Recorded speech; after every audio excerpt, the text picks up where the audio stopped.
प्यारे बच्चों, आप सभी को के चौधरी का नमस्कार है। मैं के चौधरी बाबू हरनाथ सिंह सिसोदिया विद्यापीठ की ओर से हिंदी की क्लास में आप सभी का स्वागत करता हूं। बच्चों, हिंदी गद्य साहित्य के इतिहास में आपको भारतीय हिंदी युग, द्विवेदी युग, छायावादी युग, छायावादोत्तर युग आपको बताया जा चुका है। अब है नंबर हिंदी गद्य की विविध विधाएं, जिन्हें पढ़ना है और बड़े अच्छे ढंग से पढ़ना है, तो आप उन्हें ध्यान से सुने और जिसके हिंट्स आपको वीडियो में दिखते जाएंगे, आप उन्हें ढंग से पढ़ेंगे और नोट भी करते जाएंगे, नोटबुक अपनी बना लेंगे। तो बच्चों, विधाओं में सबसे पहले विधा का मतलब जान लें कि नाटक, निबंध, उपन्यास, कहानी इत्यादि जो लिखा गया, इन्हें विधा कहते हैं। उनमें सबसे पहली विधा जो नाटक है, उसके विषय में चर्चा कर रहे हैं। नाटक किसे कहते हैं? सबसे बड़ी बात यह है, तो रंगमंच पर अभिनय द्वारा प्रस्तुत करने की दृष्टि से लिखी गई एक से अधिक अंकों वाली वह गद्य रचना नाटक कहलाती है, जिसमें अभिनय और संवाद पर विशेष बल दिया जाता है। तो ये है आपकी नाटक।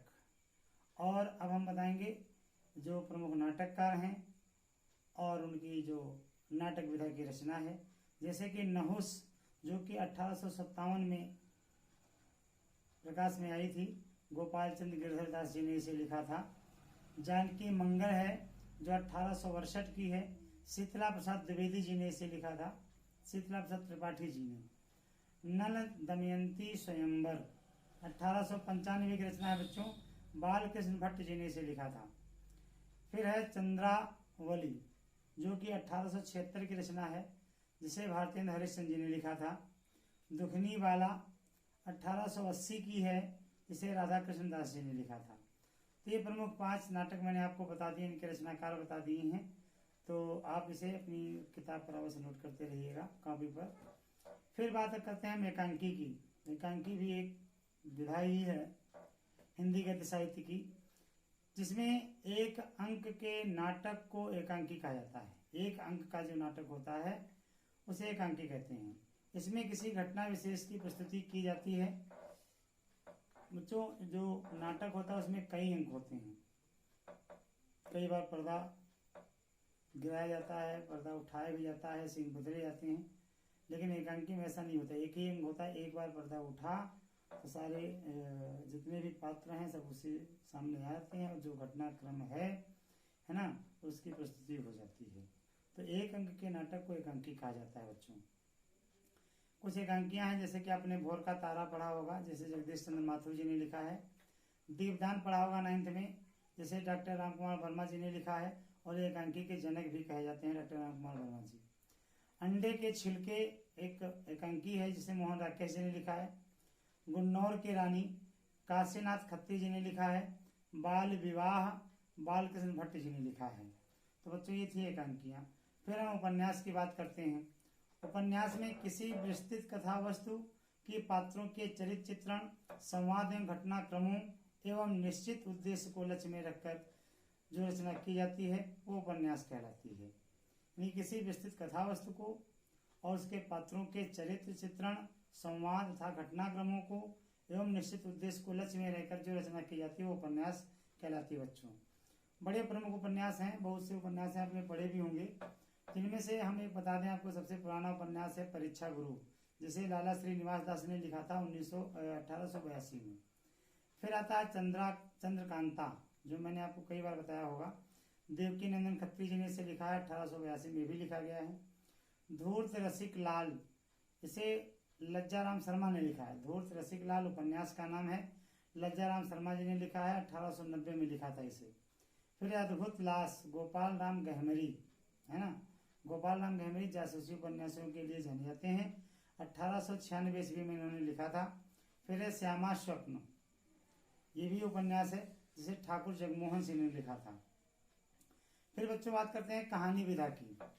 कहानी उस लघु गद्य रचना को कहा जाता है जिसमें पात्रों के चरित्र चित्रण एवं घटनाओं के माध्यम से उनके या समाज के चरित्र, भाव या विशेषता के किसी विशेष पक्ष को प्रस्तुत किया जाता है, वो कहानी होती है। एक बार फिर से सुनिए, कहानी उस लघु रचना को कहते हैं जिसमें पात्रों के चरित्रण एवं घटनाक्रमों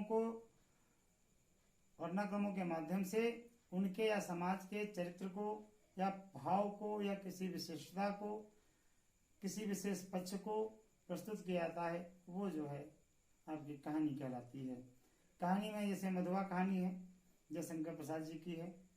ईदगाह कहानी है, प्रेमचंद जी ने लिखा है। 11 वर्ष का समय है, रामचंद्र शुक्ल जी ने लिखा है। आकाश के तारे है, आकाश के तारे कन्हैयालाल मिश्र प्रभाकर जी ने लिखा है। क्वार्टर मोहन राकेश जी ने इसे लिखा है। तो बच्चों ये कहानी विधा थी। निबंध किसे कहते हैं? निबंध उस गद्य रचना को कहा जाता है जिसमें लेखक किसी विशेष विषय पर अपने विचारों की स्वच्छंद अभिव्यक्ति क्रमिक तथा प्रत्यक्ष रूप से देता है, तो वो रचना जो है निबंध कहलाती है। निबंध जैसे अंतरिक्ष यात्रा संपूर्णानंद ने लिखा है। कुटच हजारी प्रसाद द्विवेदी ने लिखा है। आस्था के चरण डॉक्टर नागेंद्र ने लिखा है। और अंत में हरिशंकर परसाई जी ने लिखा है। कदम की फूली डाल विद्यानिवास मिश्र जी ने लिखा है। तो बच्चों ये थे निबंध, है ना। अब हम बात करते हैं आलोचना की। आलोचना किसी साहित्यिक रचना का भली भांति अध्ययन करके उसके गुण दोषों का विश्लेषण करना, उस रचना की आलोचना करना कहलाता है। मतलब कोई रचना हो, भली भांति उसे देखा जाए और उसके गुण दोषों की विवेचना की जाए। एक की नहीं, गुण और दोषों दोनों की विवेचना की जाए तो आलोचना करना कहलाता है। जैसे कि गोस्वामी तुलसीदास नामक आलोचना बाबू श्याम सुंदर दास ने लिखी है। कालिदास के लालित योजना हजारी प्रसाद द्विवेदी जी ने लिखी है। कालिदास के निरंकुशता आचार्य महावीर प्रसाद द्विवेदी जी ने लिखा है। अनंत अथाह सागर जयप्रकाश भारती जी ने लिखा है, आलोचना ही है। आधुनिक हिंदी नाटक डॉक्टर नागेंद्र जी ने ये आलोचना लिखी है।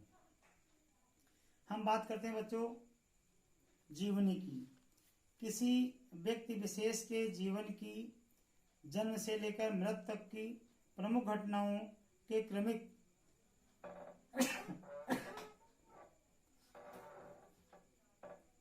किसी व्यक्ति विशेष के जीवन की जन्म से लेकर मृत्यु तक की प्रमुख घटनाओं के क्रमबद्ध विवरण को जीवनी कहा जाता है। बच्चों जीवनी है जिसे आवारा मसीहा विष्णु प्रभाकर जी ने लिखा है।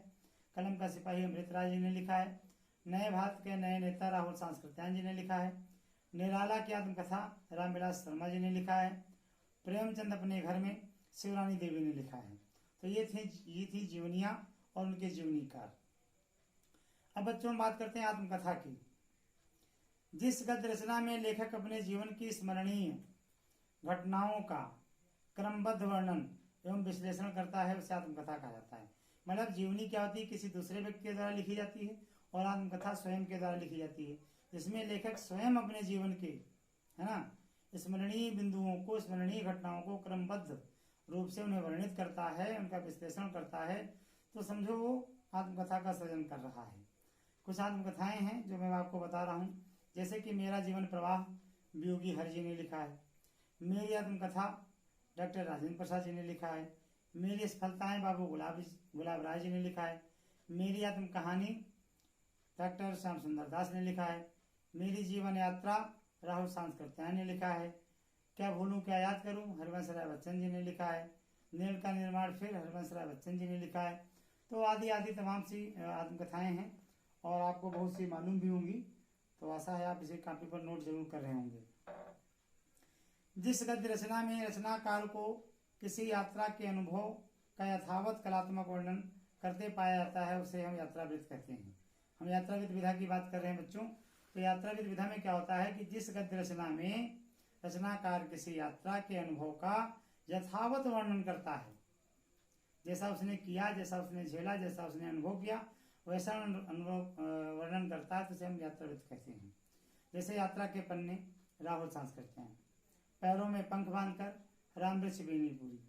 एक बूंद सहसा उछली अज्ञे जी ने लिखा है। आखिरी चट्टान मोहन राकेश जी ने लिखा है। लखनऊ की यात्रा भारतेंद्र हरिश्चंद्र जी ने लिखा है। तो ये थी यात्रावृत्त। अब बात करते हैं संस्मरण की। किसी स्मरणीय घटना या तथ्य को जब कोई व्यक्ति उसके यथार्थ रूप में सशक्त एवं रोचक भाषा में पुनः मूर्त करता है तो उसे संस्मरण कहा जाता है। कुछ संस्मरण हैं जो मैं आपको बता रहा हूँ। जंजीरें और दीवारें, रामकृष्ण बेनीपुरी जी ने इसे लिखा है। दीप जले शंख बजे, कन्हैयालाल मिश्र प्रभाकर जी ने इसे लिखा है। ये और वे, जयनंद कुमार जी ने लिखा है। सिंहावलोकन, यशपाल जी ने लिखा है। इधर उधर की बातें, राम कुमार खेमका जी ने लिखा है। और झलक नाम का एक संस्मरण है जिसे शिव नारायण टंडन जी ने लिखा है। तो बच्चों ये संस्मरण है, कम से कम 5-5 लिखाए मैंने बताए हैं, तो 3-3 आपको याद होनी ही चाहिए। फिर बात करते हैं रिपोर्टाज की। जिस गद्य रचना में किसी घटना का आंखों देखा हाल प्रभावशाली ढंग से प्रस्तुत किया जाता है उसे रिपोर्टाज कहा जाता है। जैसा कि रिपोर्टाज आपको मैं बता रहा हूँ कि कुछ रिपोर्टाज हैं तूफानों के बीच सन 1943 में लिखा गया डॉक्टर रंगे राघव के द्वारा। लक्ष्मीपुरा रिपोर्टाज है, शायद प्रथम रिपोर्टाज है हिंदी का, 1938 में लिखा गया डॉक्टर शिवदान सिंह चौहान के द्वारा।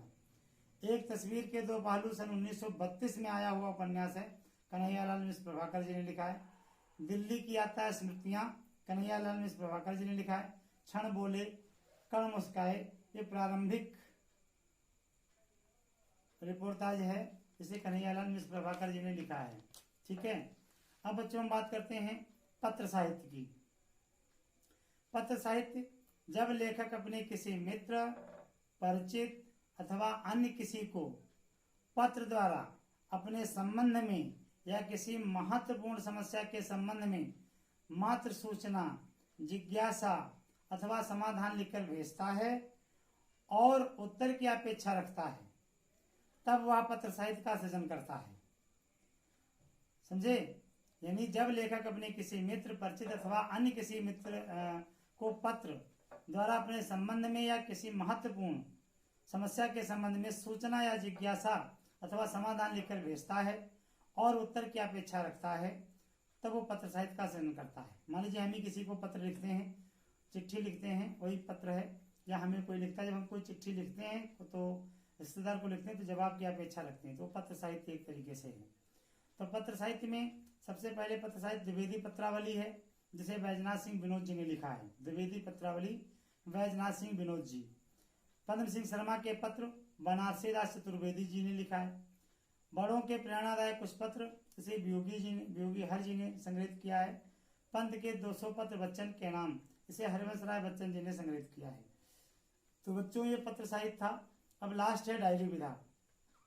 मैंने नंबर तो नहीं डाले, लेकिन कुछ 17 हैं, जो कम रहेगी 1-2 तो बाद में किताब में देख लीजिएगा।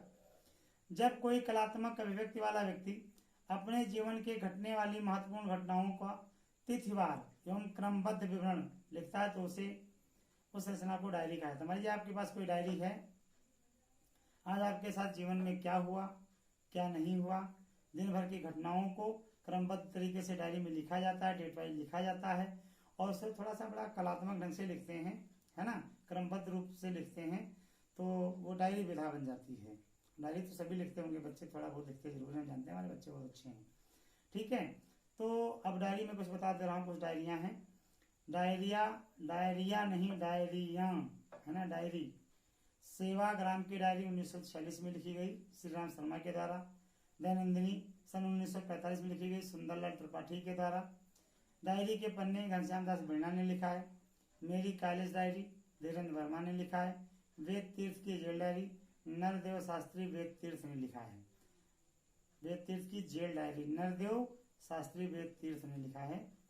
तो बच्चों ये थी हिंदी गद्य की प्रमुख विधाएं, उनकी परिभाषा मैंने आपको बताई, और उनके 5-5 मैंने रचनाकार और रचनाएं बताई हैं। तो जो परिभाषा बताई है आप इसे अच्छे से समझ सकते हैं, लिखेंगे इसे, लेकिन जो बहुत प्रमुख रूप से आपको याद करना है, तो जो मैंने रचनाएं बताई हैं, रचनाकार बताए हैं, उनको आपको रट लेना है, तैयार कर लेना है बच्चों, और अवश्य रूप से तैयार करिएगा और नोट्स बनाइएगा।